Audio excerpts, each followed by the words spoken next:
హరి ఓం. శ్రీ గురుభ్యో నమః. శ్రీ రమణ సద్గురుదేవాయ నమః.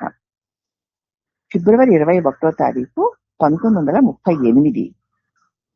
భాషణలు 463. మాట వరుసగా శ్రీ భగవాన్ల వారు తనకి సేవలు అందించే పళనిస్వామిని పళనిస్వామి అయ్యాస్వామి యొక్క సేవల్ని ఎంతో మెచ్చుకున్నారు. అందులో కూర్చుని మాట వరుసకి పళనిస్వామి అయ్యాస్వామి నాకు ఎంత గొప్ప సేవలు చేశారో అని మెచ్చుకున్నారు. వాళ్ళు తోటలో 2 అరుగులు తయారు చేశారు. చూడ్డానికి అవి ఏమంత అందంగా నున్నగా లేవు. దానిలో ఒక దాని మీద స్వామిను, రెండవ దాని మీద పళనిస్వామిను. అవి చాలా సుఖంగా ఉండేవి. 2 అరుగులు కట్టారు. ఒక అరుగు మీద భగవాన్ కూర్చునేవారు, ఒక అరుగు మీద పళనిస్వామి కూర్చోరు. 2 పెద్ద అందంగా ఏమీ లేవు గాని చాలా సుఖంగా ఉండేవి. అవి ఎదురు చేపలు, తుంగ చేపలతో చేయబడ్డవి. ఇప్పటికీ సోఫాల కన్నా ఎంతో సుఖంగా ఉండేవి. దాని మీద వాళ్ళు వెదురు చేపలతో, తుంగ చేపలతో చేయబడ్డవి వేసుకునేవారు. ఈ సోఫాల కంటే ఎంతో సుఖంగా ఉండేవి. రోజు పళనిస్వామి కిళనత్తూరికి వెళ్లి భిక్ష తెచ్చేవాడు. దారిలో ముళ్ల పొదలు, డొంకలు వాని మధ్యగా దారి చేసుకుంటూ నడవలసి వచ్చేది పళనిస్వామికి. వద్దు అని భగవాన్ల వారు ఎంత వారించినా పళనిస్వామి వినేవాడు కాదు. వానికి ఏ శక్తి, ఏ ఆసక్తి, ఏ లోభము లేవు. ఇదేమిటి అదేమిటని దారి పొడికి అవి ఇవి చూసుకుంటూ ఉండడము, ఇది ఇలా కాదు అలా కాదు అనేటువంటి ఏ లోభము ఉండేవి కావు. అతడు కష్ట సమయాల్లో ఏర్పడిన వలస గ్రామాల్లో పనిచేసి గడించిన కొద్ది మొత్తాన్ని ఊళ్ళో ఎవరి వద్దనో దాచుకున్నాడు. ఆయన కష్ట సమయాల్లో ఏర్పడిన వలస గ్రామాలకు వెళ్లి అక్కడ పనిచేసి కొంత డబ్బు గడించి దాన్ని వాళ్ళ ఊర్లో ఎవరి దగ్గర దాచి ఉంచి అత్యవసరమైనప్పుడు కొంచెం కొంచెం తీసుకుని ఉపయోగించుకునేవాడు. బాగా అవసరమైతే ఆయన దగ్గర తెచ్చుకుని వాడుకునేవాడు.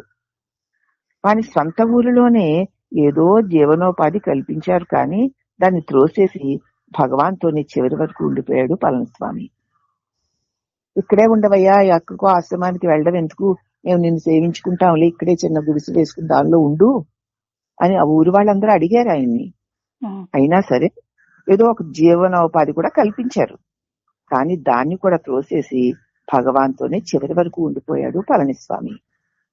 ఇదంతా భగవాన్ చెప్తున్నారు మాట పళనిస్వామి గురించి.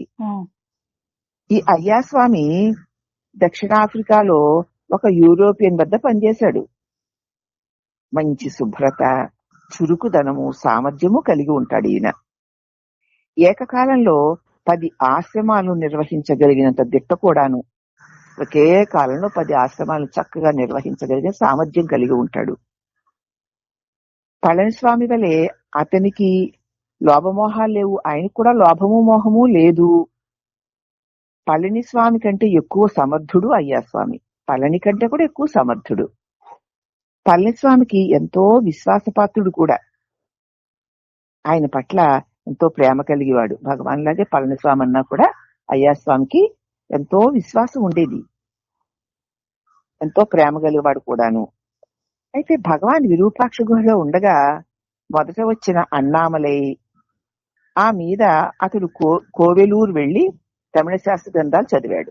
భగవాన్ విరూపాక్ష గుహలో ఉండగా మొదట వచ్చాడు అన్నామలై అని ఒక ఆయన.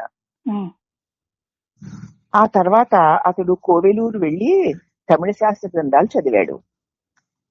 చదివి అక్కడి నుంచి మళ్ళీ తిరిగి వచ్చేటప్పుడు భగవాను స్కందాశ్రమంలో ఉన్నారు. విరూపాక్ష గుహలో ఉండగా వచ్చాడు. వచ్చి మళ్ళీ వాళ్ళ ఊరు వెళ్ళిపోయి కొన్ని తమిళ గ్రంథాలు చదివి వచ్చాడు. అప్పటికి భగవాను విరూపాక్ష గుహ నుంచి స్కందాశ్రమంలో ఉన్నారు. ఇప్పుడు జనవరి 1922 తన 29వ ఏటనే అతను మరణించాడు. ఈ అన్నామలై అన్నాయన తన 29వ ఏటనే అతను చనిపోయాడు. చనిపోకముందు భక్తి పూరితములు అర్థవంతములు అయిన 36 పద్యాలు తమిళంలో రచించాడు ఆయన. వారిని చదివించి శ్రీ భగవాను వానిపై సంక్షిప్తంగా వ్యాఖ్యానం కూడా చేశారు. ఆ అన్నామలై అనేటువంటి ఆయన భగవాన్ దగ్గరికి వచ్చి, తర్వాత కోవిలూరు వెళ్లి తమిళశాస్త్ర గ్రంథాలు చదివి అక్కడి నుంచి తిరిగి వచ్చి మళ్ళీ భగవాన్ స్కందాశ్రమంలో ఉండగా, వచ్చిన తర్వాత తన 29వ ఏటనే చిన్న వయసులోనే ఆయన మరణించాడు. అతను చనిపోకముందు చక్కగా భక్తి నిండినటువంటి అర్థవంతమైన 36 పద్యాలు తమిళంలో రాశాడు. వాళ్ళని చదివించి శ్రీ భగవాన్ వారి మీద చక్కగా వ్యాఖ్యానం కూడా చేశారు. ఆ భక్తి పూరితమైన ఆ పద్యాల మీద భగవాన్ వ్యాఖ్యానం చేశారు.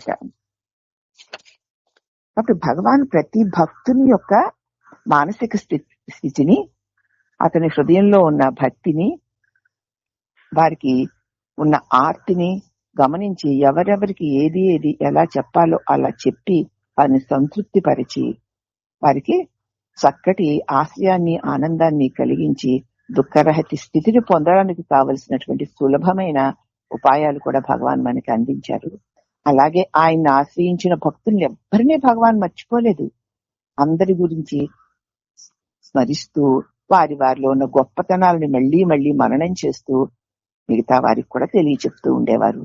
కాబట్టి భగవాన్ యొక్క అపారమైన ప్రేమ, అంతులేని కరుణ ఆయన్ని ఆశ్రయించిన వారికి తప్పకుండా అందింది అనడానికి ఇదే నిదర్శనం. కాబట్టి కరుణామయుడు, దయాస్వరూపుడు, ప్రేమమూర్తి అయిన సాక్షాత్ పరబ్రహ్మమైన సద్గురుదేవులైన రమణదేవులకు అనేక వందనములు.